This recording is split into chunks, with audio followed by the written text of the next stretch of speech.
Welcome. In this short tutorial, I'll be showing you how to make a hover here in Showit. Okay, so first up, open up your website or the editor for your website.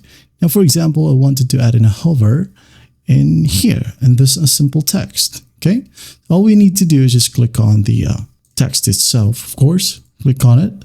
Now, at the bottom right, you should be able to see a hover section, okay? Right here, usually located at the bottom right. Click on it. And the type, make sure that it is set to custom. And then you can now go ahead and change the opacity. Okay? The time, the color, the font, the size, and everything. Maybe the opacity, I'll make it to 50. Okay? Time, 0.5 or 1.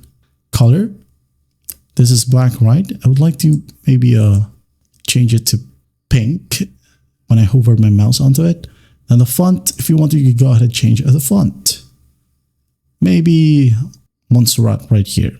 And the size, I'm gonna go ahead and add in maybe 100 just for us to notice it. Okay, underlined or not. Spacing, go ahead and add in your spacing. If not, you're good to go. Okay, once that's done, you can now go ahead and click on preview, hover a mouse onto it, as you can see. And if you want to, you could always make it even prettier. Just do what you want, okay? You can just always go back to this text, hover, custom, or edit it right here. Okay? And that is it. Well, I hope this video helps, and I'll see you in the next one.